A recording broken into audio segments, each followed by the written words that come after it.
እንደ ሕፃናት ካልሆናችሁ፣ እውነት እላችኋለሁ ካልተመለሳችሁ እንደ ሕፃናትም ካልሆናችሁ ወደ መንግሥተ ሰማይ ከቶ አትገቡ። የማቴዎስ ወንጌል ምዕራፍ 18 ቁጥር 3። ልጅነት በሰዎች የእድገት ጎዳና ውስጥ የመጀመሪያው ምዕራፍ ነው። ልጅነት በእምነት መኖር ነው። ልጆች ወደዚች ምድር ሲመጡ አምነው ነው። ቢጠረጥሩን ከማኅፀን ባልወጡ በክንዳችንም ባላረፉ ነበር። ከማኅፀን የሚወጡት አምነው ነው። ወላጆቻቸው ሀብታም አሊያም ድሃ ቢሆኑም ሁሉም ሕፃናት ወላጆቻቸው የሚያስፈልጋቸውን ሁሉ እንደሚያሟሉላቸው አምነው ይመጣሉ። ወደዚች ምድር ሲመጡ በአመክንዮ ከማኅፀን ዓለም ይሻላል ብለው ሳይሆን አምነው ነው። ልጆች በቀን ውስጥ ብዙ ጊዜ ቢያለቅሱም ስለ ነገ ግን አያለቅሱም። ለነገ ያለ ጥርጥር እምነት አላቸው። የሚያምኑት ግን እናቴ ሀብታም ናት ብለው ሳይሆን ፍቅር ናት ብለው ነው። በዚች ዓለም እንደ ሕፃናት አማኝ የለም።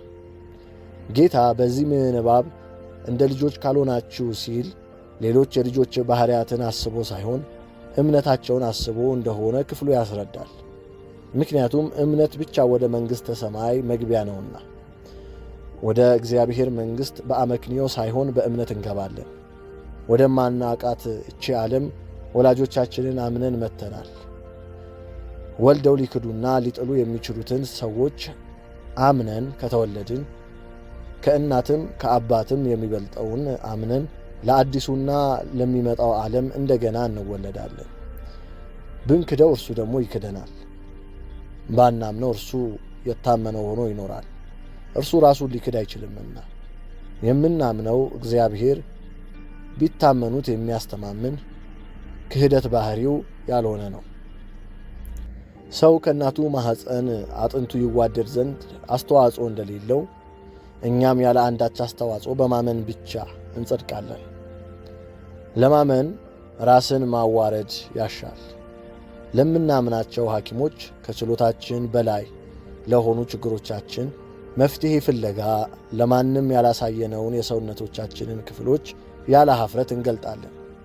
አዎ እምነት በራሴ ብቃት መንግሥተ ሰማይ ልገባ አልችልም ብሎ በኀጢአት በበሽታ ለምንሰቃይ ባለመድኃኒት የሆነውን ኢየሱስ ጋር ዕርቃናችንን መቅረብ ነው።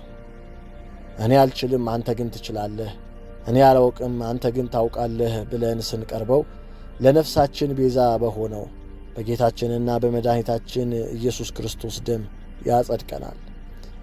ብለን ለማመን እንደ ሕፃናት መሆን ይገባናል። ጌታ ሆይ ይህንን ልብ ስጠን። አሜን።